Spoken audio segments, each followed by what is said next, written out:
You know, what I've been thinking about recently is like perception, our perception of things, right?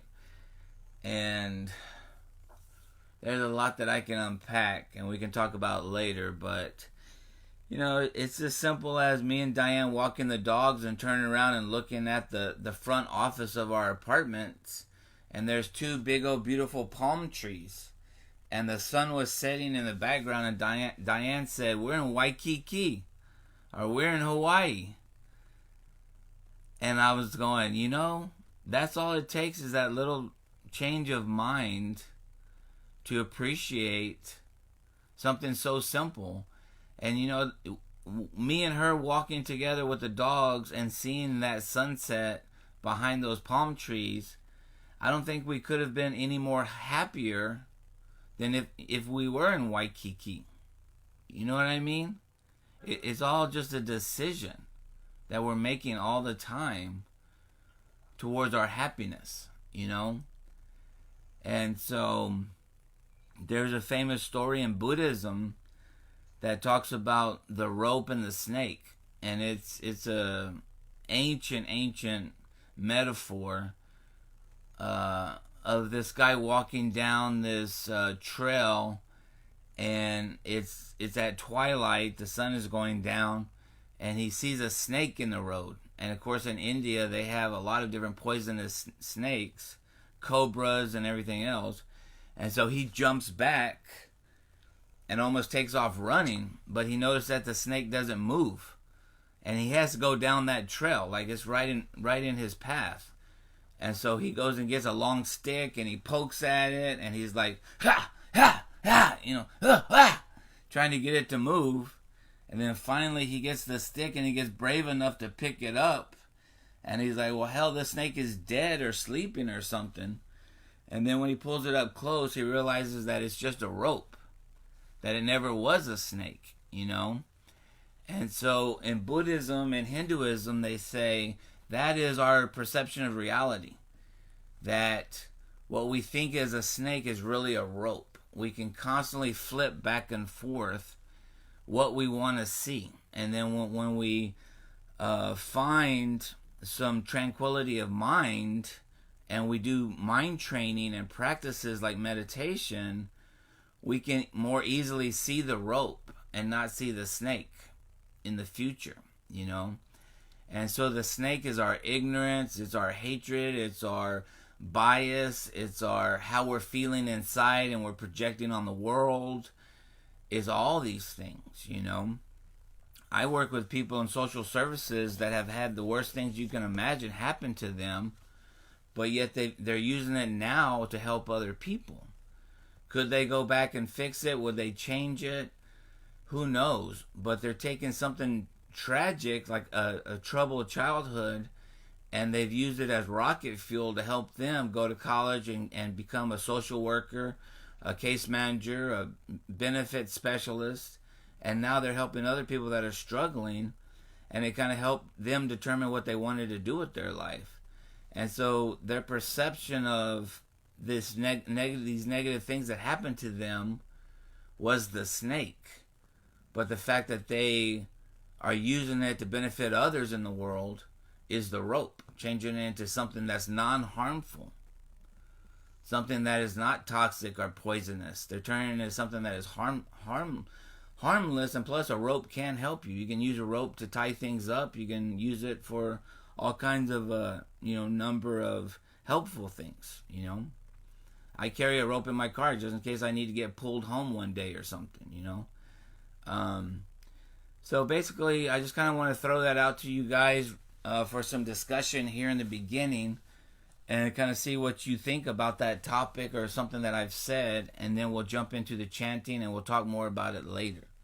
Does anything come up for anybody while I was talking about the rope and the snake? So I watched this thing called 90 Day Fiance. And I know, don't laugh at me. I know it's stupid, okay? But it's so weird when the Americans go over to their like brides or husbands or whatever country, and they literally live in third world countries. They don't have AC. They don't have anything like that. And I'll literally sit there almost I watch it and I'll look around and I'm like, wow, I can't believe that I live in a 2-story house with a bed and a fan over my head. Like this is so great. And I just get so thankful because it's like I can sit there and watch TV and be worrying, oh, school, oh, work, and be complaining about all these things. But then I look at that and I'm like, I'm so blessed. Like you kind of take it for granted. Thank you, Charlie. Yeah, I think for us that kind of matches exactly what we're doing this weekend. Is we've sort of come away from our normal everyday thing to what 12 miles away from where we live, and sort of tried to it's not that hard actually to try to reset. We were getting both of us. And it got to where our conversations would just. It wasn't fighting, but it was like, did you see this? Like, did you see this? And then it just go downhill from there. And then we'd be like, what the hell are we doing? We know this isn't good. We know this isn't what we should be doing. Like, we just had to pull ourselves in, I guess, in a different physical environment to get a different perspective on what's happening and realizing the road we were on and kind of come back to a different place. That's where I was at anyway. Yeah. Yeah, but I mean, it's not, it's we didn't have to go to Maui or something, just changing the perception just that little bit, the little bit of physical change made a perception change, that much easier. You change your surroundings just a little bit, and you could literally be anywhere. We had Telemundo on most of the time. And we were like, yeah, we could be in Spain or something. Like it just doesn't. It doesn't. We went swimming, we were just hanging out in the garden, and it was. Yeah. Fine. Yeah. So perception change is go on vacation in your backyard. There you go. Thank you, Josh. Thank you, Christy. Anybody else? I got something. It reminded me of a commercial. There's a gentleman walking through the grocery store, and he looks over, and this beautiful lady is like busy doing her thing. All of a sudden, he like looks down and he hears hello. He like looks up, and he's like, and then she like looks at him and she looks annoyed. And she pulls back her hair. She's like Bluetooth, hello. And then he continues on his thing, and like he sees her again, and she says, "Hey, I'm sorry about that." And then again, like the guy's like turning around, like, "Oh, hey," like, and then again she's like, and so just reminded me of that. I think that was something that came up, and I was just thinking because I work with peers, and so we talk about when the situation comes up. There's two ways to think of it. Either like we concentrate on it and that's our tragedy, or we look at it as an opportunity to grow. And so depending on how we look at it, our perception of it, that's gonna dominate how we react, and that's gonna dominate our thoughts. And so we try to think in a positive way and see how we can grow from whatever comes. Yeah. Thank you, George. Absolutely. Another thing you made me think of, George, and the rope in the grass.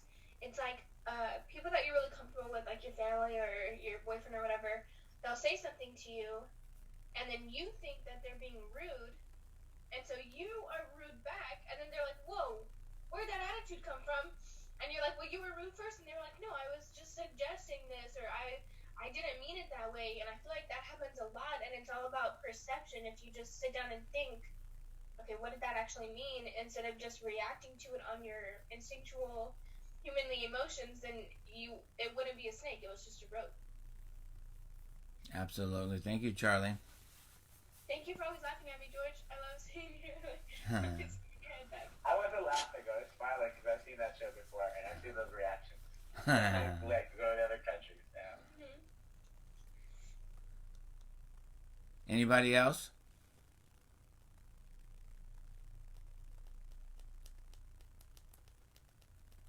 No? All right, we're going to go to the chanting. Man, I see Shane biting her lip until blood is dripping down from her. No, it's like, I always got something to say, but Well- it's always about me. Well, hey, welcome to Woke House. Say whatever you gotta say. I feel that way too, Shane. I did a storytelling online event, like my first concert online since all of this happened. And I was with a group out of Austin, and they have producers that have to hear your story first. And then there was 4 people that I had to, I didn't have to audition, but I had to do my story, and then they give me feedback. And so they were doing that about, their program and how it works and everything. And it was about when I went to Vipassana meditation, and I had such a calling to go there that it was a 10-day silent meditation, and I was 1 day short of earned vacation time to get to go. And my boss knew everything that I had been going through. And when I asked for this 1 extra day, and literally I'd been on call for 24/7 for 5 years for a startup company, and he said no. So I quit my job. And one of the producers said something about, I knew it was the right thing to do, and so that little nugget I had, and I knew that job was so toxic, and it was, but then there was always that I never found another job to that degree, that financial kind of thing again, and I always had this little pang of regret. And one of the producers said, well, it sounded like that meditation started before you ever went to go sit. And I was like, yeah, I always had this perception that I was lost out financially because I never got that kind of pay again. But I've also, it literally was the right thing to do. And I think it saved my life. I'd already had a heart attack or a stroke or something, from that kind of thing.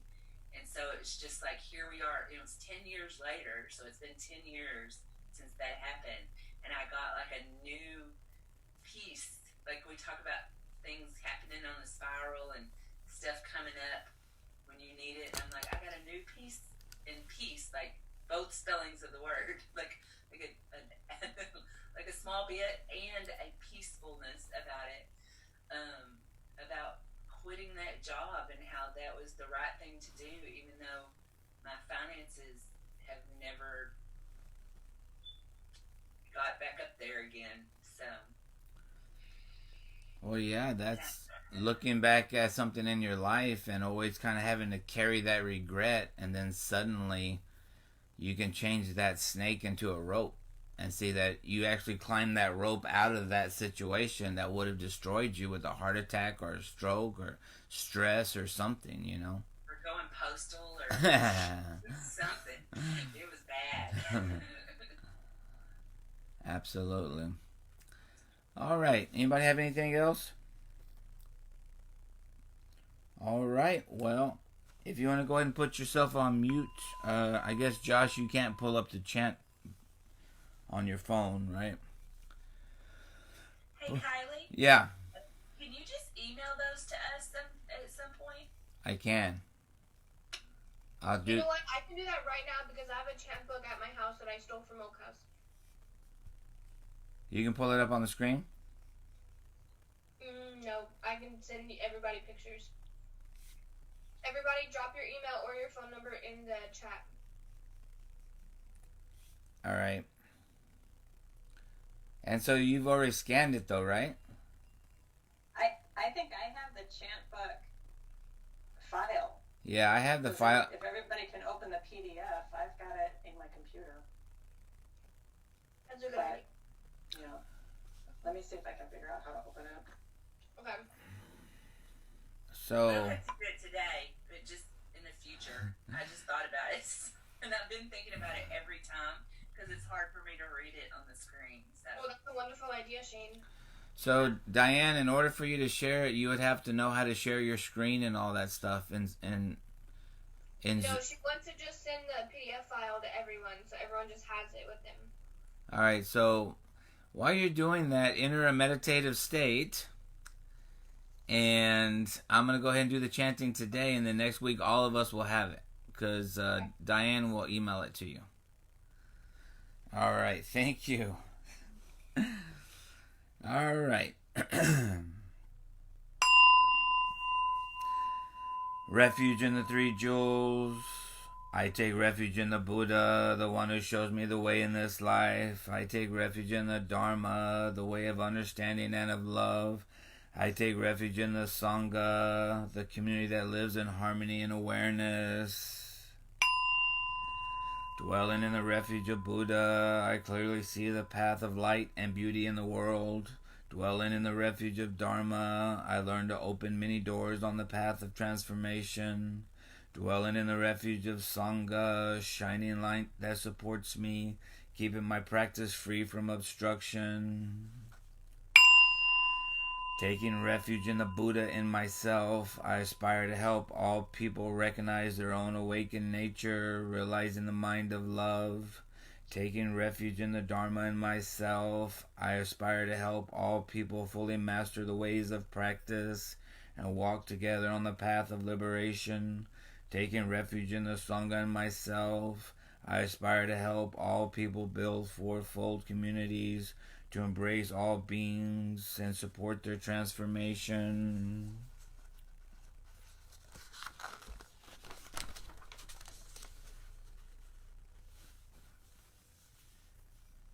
Do y'all guys see that on the screen? Diane, do you see that on the screen?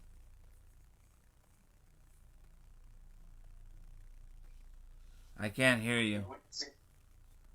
You can see it? Yes. Okay. That's weird because I didn't make anybody the co-host. So I don't know how you can share the screen. Weird. Okay. So we bow to the shrine 3 times.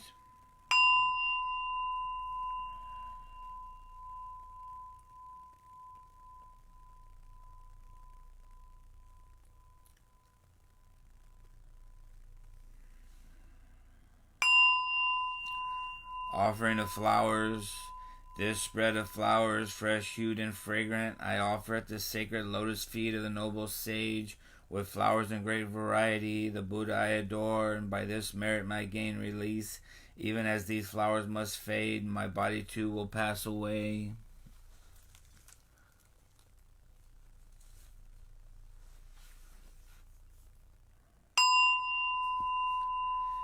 Offering of light.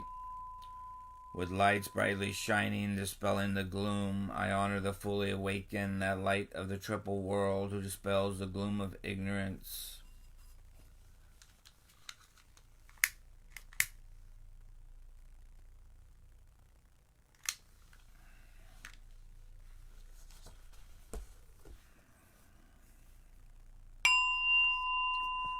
Offering of incense. Perfumed with infinite qualities, the Tathagata, fragrant of face and form, I revere with incense, sweet and penetrating.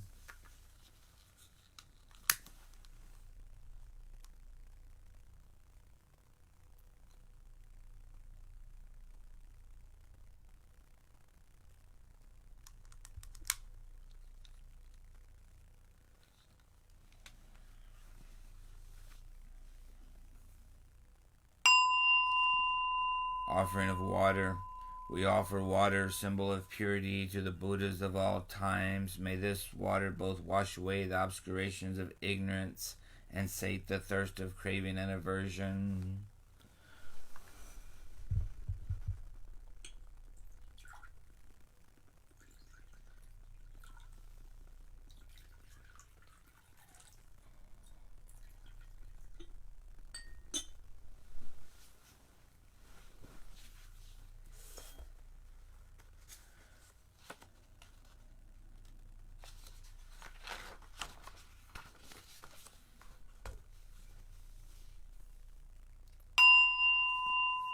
Notes on mindful breathing. Anapanasati is mindfulness on respiration. Ana means inhalation and apana means exhalation. Concentration on the breathing process leads to one-pointedness of the mind and ultimately to insight, which enables one to attain liberation, freedom, and perfection. The Buddha practiced concentration on respiration before he attained enlightenment, but this beneficial meditation may be practiced by any person irrespective of religious beliefs. We inhale through the nostrils normally without strain, without force. While doing so, the mind may wander, but one should not be discouraged. When a wandering thought is detected, label it as thinking and return to the breath. All right. So we'll jump into a 20-minute meditation, and then we'll return with some more conversation.